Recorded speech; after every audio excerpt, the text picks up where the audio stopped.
Hello and welcome to my first ever Friday Sews. My name is Yvette and this is Blossomsandwich Sews.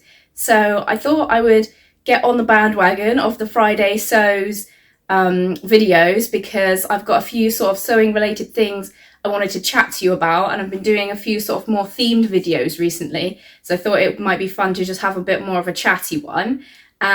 So I found out from a sewing vloggers group that I'm part of on Facebook that Friday Sews was started by Jen of Today in Jen's Sewing Room, which is not a channel that I was already following, so that's really exciting to like discover a new channel because it's like quite a big channel, quite popular, and Jen is very charismatic and fun to watch, so that's great. It's like you know, when you discover a new TV series that you hadn't seen before and there's already like 7 seasons and you're like, oh, I've got so much to catch up on now, so that's really exciting. So first of all, I'm going to just chat to you about some things that I shared on stories this week that people were quite excited by. So the first thing is this hack. Let me find my thread. So you know how on threads the number of like what color thread it is, you know what I mean, it's on a sticker on the top.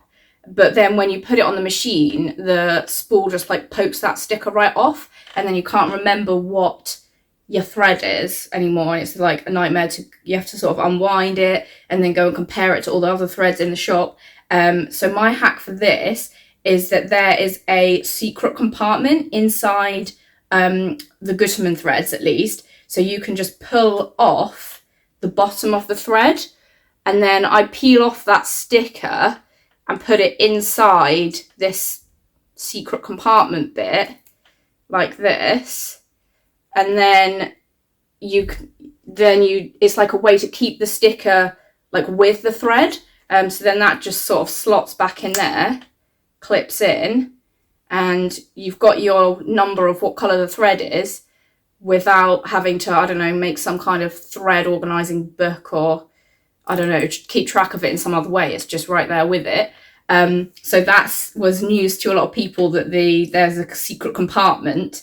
When I shared it on stories, sometimes they're a bit stiff.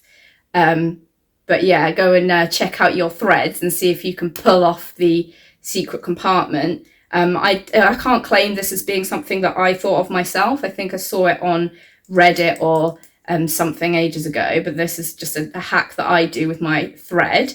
And then the other thing that I shared on my stories that people seemed keen for was this. I've made a little counter to count how many projects I've made before buying more fabric. So on this side is like my current streak of how many projects I've made, and then this is my like high score, if you like. So I've been trying to do the Sew 5 Then Buy challenge by Experimental Sewist, but I thought this would be a good way to keep a track of how much I've made, and then but then like the high score, because obviously there's going to be at some point where I'm going to want to buy more fabric, but I'm the sort of person who like gets really into keeping up a streak, but then once it's broken I'm like lose all motivation. So I thought if I've got the high score, then when I break it I can just go for even more makes before my next fabric. So I've made like also a little thing to hold all of the other numbers, so I'm going to stick that up in my sewing storage cupboard. So now this segues nicely into me telling you about these 4 things I've made since my last fabric purchase. So the first thing was for a blog post on the rag shop. So it's this dress, so it's got a big collar, buttons down the front, and then like puffy sleeves and a gathered skirt. So this dress was a project for the Recreate the Look challenge that was happening in July, which was hosted by So Dressmaking and Jen Legg, Tease Creative. So my Recreate the Look was to recreate a dress that I wore when I was 3 for the Easter Bonnet Parade. So I'll link that blog post down below if you want to see more about this dress and see it on and see some pictures of me as a 3-year-old, because that is on the rag shop now. So you might have noticed that I didn't do a July roundup of my July makes, because this was the only thing I made in July. And I don't know, I felt like I couldn't really justify calling it a roundup with only one thing in it. And then I have one video that's like about the making of my patchwork Gilbert shirt. And I try not to get too bogged down in like the views and the likes and stuff, but I like that video has done not as well as some of my other ones, especially like the June makes. So I kind of figure maybe people prefer seeing a roundup of like more than one thing in like a slightly longer video. But let me know what you prefer. So anyway, my plan was to include talking about this in my August makes. So it's not a video just about one thing. But anyway, yeah, if you want to know more about this now, there is a blog post all about it on the rag shop, where I talk about my dress that I wore as a child, and also a bit about how I made this, and then some pictures of me wearing it. So that was quite a fun project to do. But yeah, the rest of July was a bit lacking in Sojo because of the heat. I got pinged by Track and Trace the same week that there was the heat wave. So it gets ridiculously hot in our flat just because of the like way that it's positioned and the windows, the way the sun hits it. So it was like 30 plus degrees and I couldn't go outside. I didn't end up getting COVID or anything. I was fine, but I was just, someone at work had tested positive. So I was, being on the safe side. But yeah, that was a bit frustrating of a week, and I didn't really get much Sojo that week. So yeah, that's one of the reasons I didn't sew that much in July. So then in August, I've been working on a couple of projects. So I made, I've counted these as 2 because they're 2 different patterns, but I made a set out of this fabric, which is an exclusive print to Hey So Sister, because they designed it themselves. I think Georgie's sister actually did the illustrations for it. So that's really cute. And it's little peaches and maybe oranges as well. So yeah, it's a good fruit salad sewing if you followed my fruit salad sewing challenge on Instagram a few months ago. So this is the Helen's Closet Reynolds top. And then I made for the bottoms some Closet Core Pietra shorts with the sort of pocket vertically. So that's quite a cute set, and I will talk more about the construction of that. And I think I'm going to have to make a couple of fitting adjustments on my next one. So I'll chat about that in my August makes video when I get around to filming that. But I thought I'd just show you those. So for my approach for this, I try to do, the batch sewing to make it more efficient, where you pin everything that you can sew it all, press it all, and then do the next bit, which I quite like, and it's quite an efficient way to do sewing. But when I was doing it for 2 patterns, and neither of them I'd made them before, so then I was sort of switching between instructions. So maybe it wasn't the optimal way to do it, but it could work when I know what I'm doing a bit better. So I did top stitch the waistband on the back of this as well, which went quite well. I'm not very good at top stitching elastic because you have to stretch it and sew it at the same time, and that sometimes ends up quite wonky. This is sort of the best one that I've done anyway. So yeah, that's I'm pleased with that, and I'll talk to you more about that in the future at some point. Then the other thing I made was quite a big fail, which will probably be no surprise to followers of my channel, that a lot of things I make often don't work out as I hoped. So there's quite a few there's 2 scrap busting challenges happening at the moment. So there's the Sew 50 Sustainable Sewing by Sew Over 50, which anyone can join in with. And also Ellen the Stitches has just set up one that's, I think, #recycling remnants. So but both of those are quite good motivation for sewing up scraps. Actually, my previous video was some scrap busting projects as well, if you're interested in joining those challenges.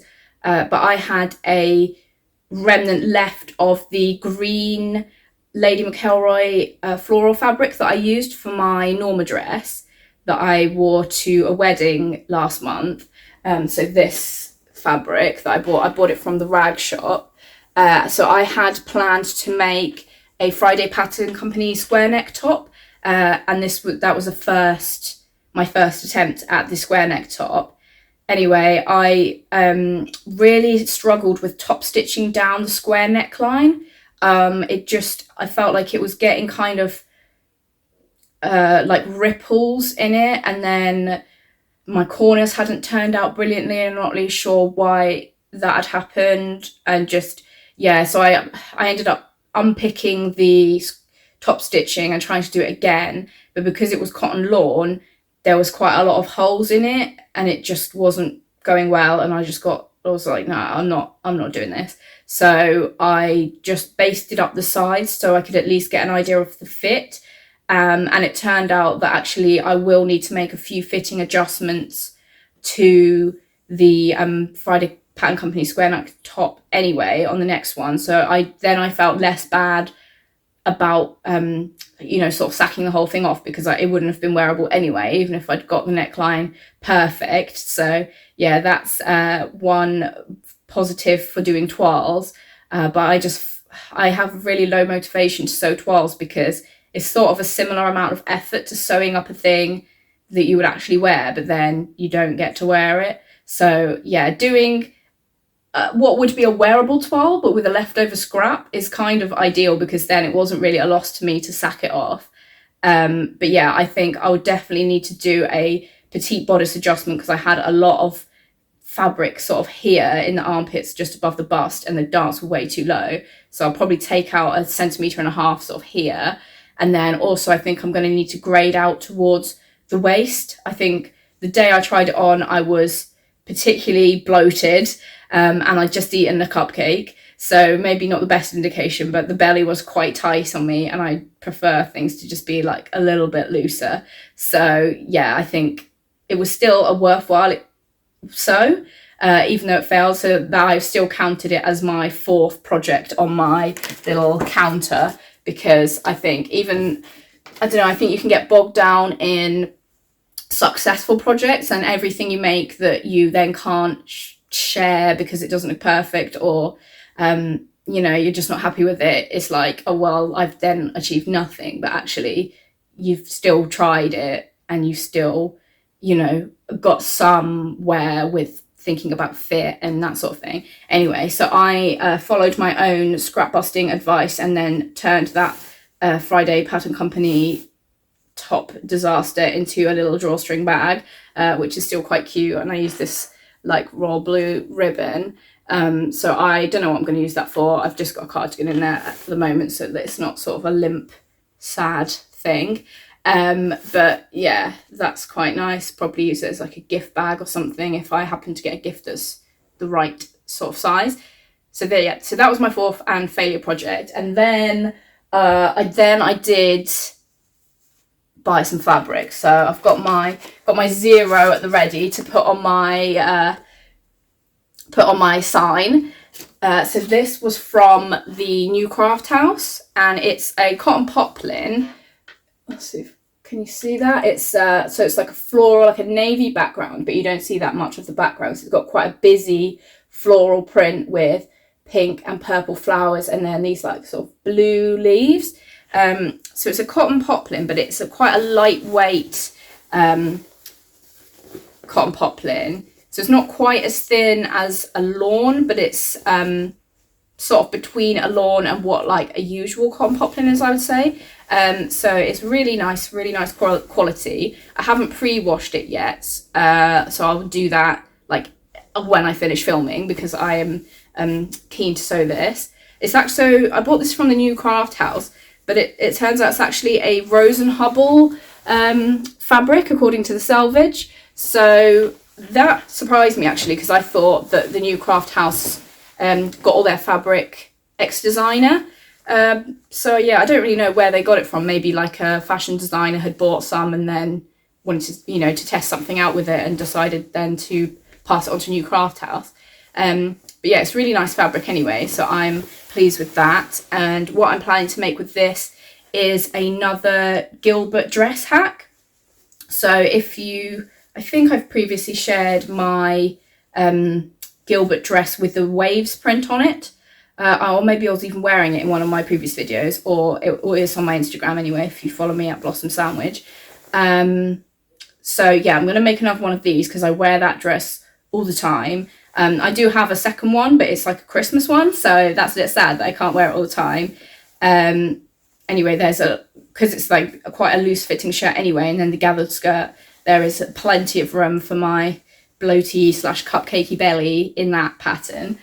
So I have these pink buttons that are like sort of shiny pink buttons that I think will look quite cute against this fabric. I don't think they're showing up very well because of the shine, but that's what I'm thinking. And with where the Gilbert shirt is cropped and then it's got the camp collar, you actually only need 3 buttons, and I only have 3 of these. They were my nan's that she used to put on cardigans.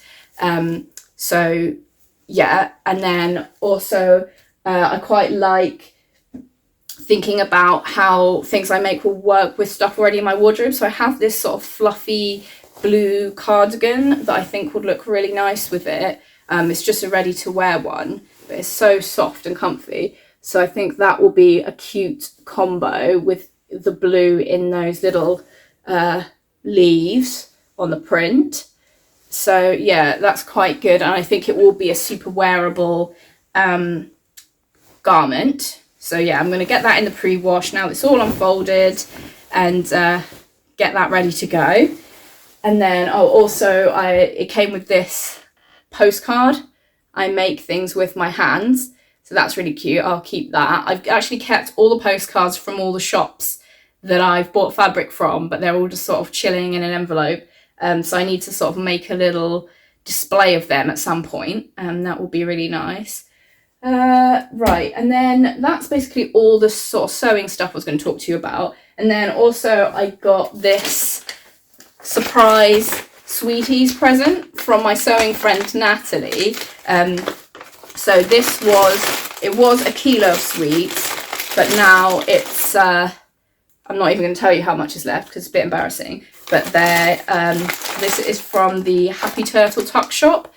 So I just thought I'd tell you about this, partly because I want to, celebrate how amazing the sewing community is, and that if I hadn't started sewing, I would have never met Natalie, and we'd like chat all the time.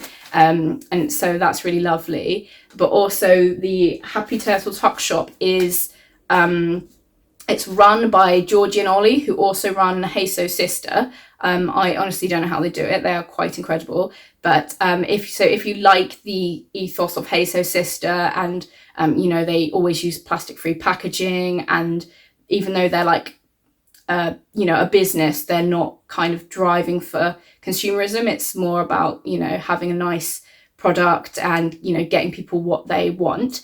So this is really nice, and I've used their shop quite a lot for gifts for people, because you can include like a little gift message.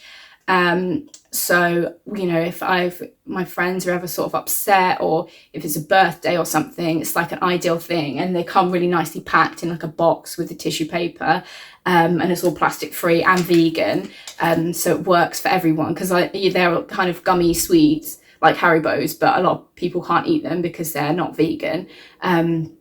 So yeah, it's really good. And they also have like vegan fudge and other stuff as well. So yeah, Happy Turtle Tuck Shop is something that's worth checking out if you've got a sewing friend that you want to share your appreciation with. So yeah, that's it for my Friday sews. I will see you in the next one. Thanks for watching. Bye.